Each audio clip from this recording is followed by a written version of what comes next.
अगर आप सही रास्ते पर हैं तो उस पर दौड़िए, दौड़ नहीं सकते हैं तो चलिए, और चल नहीं सकते हैं तो रहिए, पर रुकिए मत, उस पर चलते रहिए। So hello and welcome in Sufi collection. आज हम पढ़ेंगे motion in 1 and 2 dimensional class 11th। तो इसमें पहली हेडिंग आती है motion and rest. Motion and rest. तो मोशन क्या होता है, स्क्रीन पर आपको पन्ना दिखेगा कि किसी ऑब्जेक्ट की पोजीशन अगर टाइम के साथ चेंज हो रही हो तो वो मोशन में होता है।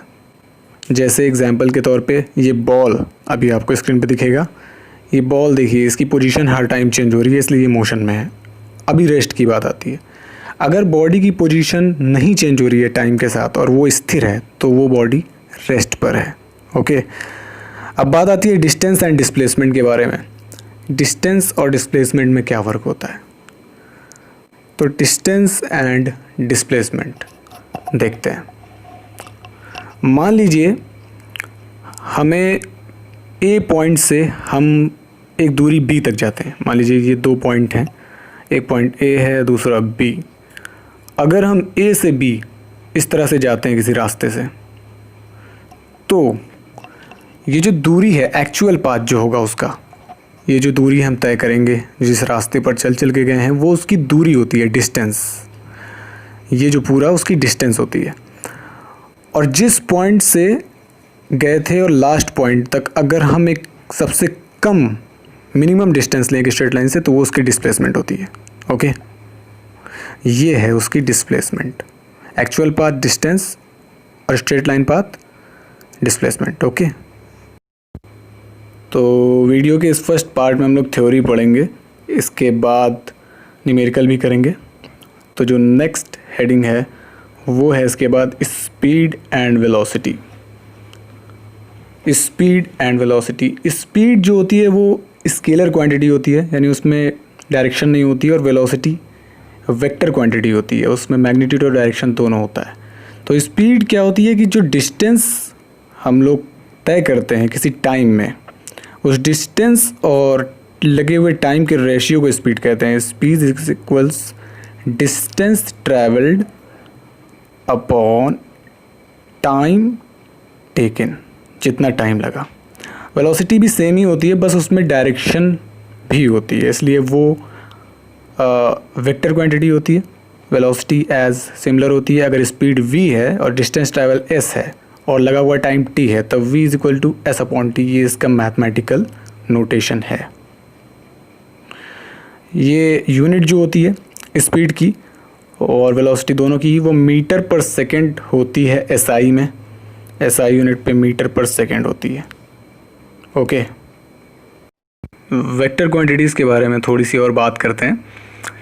वेलोसिटी वेक्टर क्वांटिटी होती थी, बताया था। तो वेलोसिटी होती है वेक्टर क्वांटिटी जिनमें डायरेक्शन और मैग्नीट्यूड दोनों होता है ना।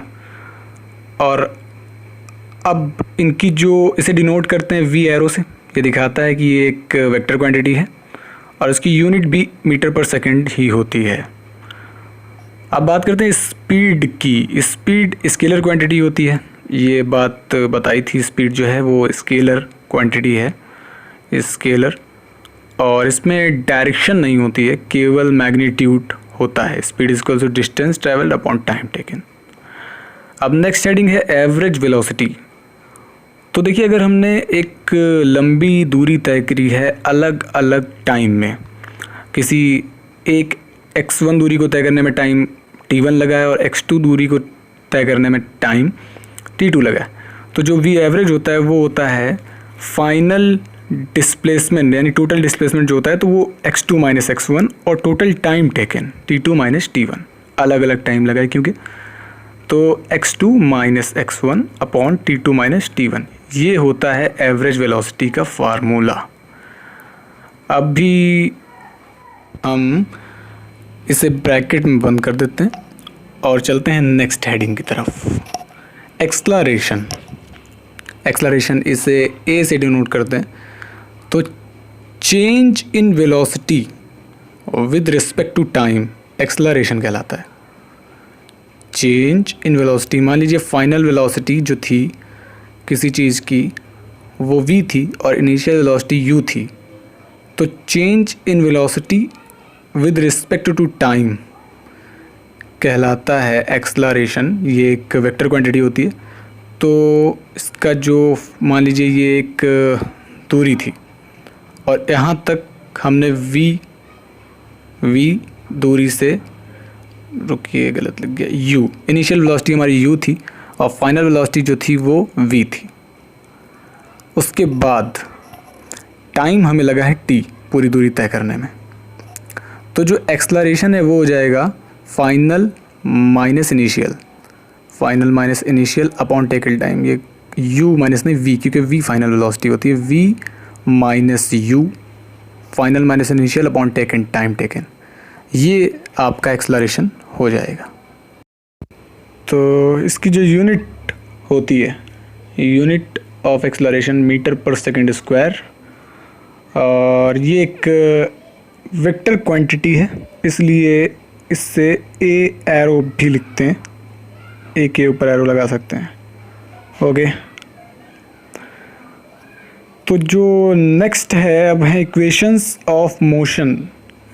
न्यूटन ने equation of motion the, 3 equation of motions उन्होंने बताई हैं, जो कि equation for uniformly acceleration motion कहलाती हैं, और वो तीनों अभी मैं आपको बताने जा रहा हूँ। ठीक है, तो ये हेडिंग है। नंबर 1 जो है उसकी तरफ देखते हैं। Number 1 equation, first equation of motion जिसको बोलते हैं, फर्स्ट इक्वेशन ऑफ मोशन। मैं एक्सप्रेशन लिख रहा हूँ, उसका डेरिवेशन बाद में होगा। v is equal to u plus A T, जहाँ v final, u initial velocity है, v जो है वो फाइनल वेलोसिटी है, final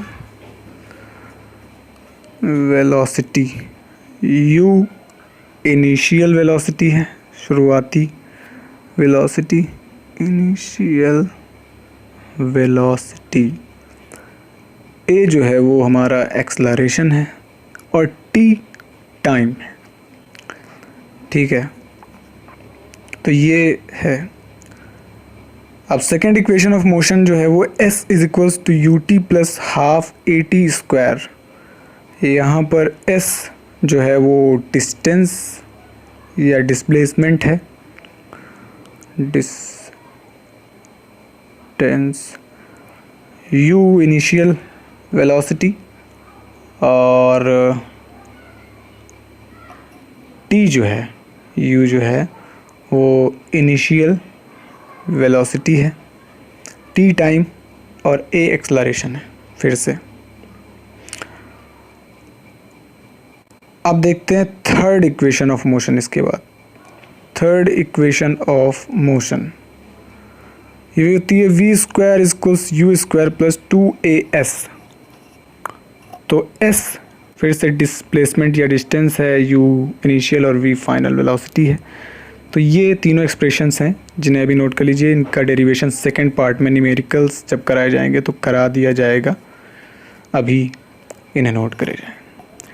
under gravity equation of motion. अगर अंडर ग्रेविटी का क्या मतलब है, जब ग्रेविटी के अंडर कोई ऑब्जेक्ट है, मान लीजिए उसको h ऊंचाई से गिराते हैं तो वो नीचे की तरफ आती है एक एक्सलरेशन से, यूनिफॉर्म एक्सलरेशन से। तो वो जो एक्सलरेशन होता है वो ग्रेविटी का होता है, -g, कांस्टेंट 9.8 मीटर पर सेकंड स्क्वायर के एक्सलरेशन से नीचे की तरफ आ रही होती हैं, जो कि a के बराबर हो जाता है, एक्सलरेशन ही हमारा। तो जहाँ a बराबर, जहाँ जहाँ इक्वेशंस में -g रख देंगे हम और वो हमें इक्वेशंस मिल जाएंगी। तो पहली इक्वेशन हो जाएगी v is equals to u minus G T, तो ये हो जाएगी v minus G T, V is equals to U minus G T. Second equation इसी तरह जब करेंगे तो वो हो जाएगी s is equals U T minus half G T square. और जो थर्ड है वो हो जाएगी V square is equals U square minus 2ah। हाँ, h क्यों? क्योंकि जो डिस्टेंस है वो हाइट में तय की जाएगी इस बार, ऊंचाई वही तो डिस्टेंस है जिससे उसने तय किया है। तो इस तरह से ये हो जाएगा। Thank you so much for watching. अब इसके न्यूमेरिकल अगले पार्ट में करा दिए जाएंगे। Subscribe the channel and thanks again. जय हिंद।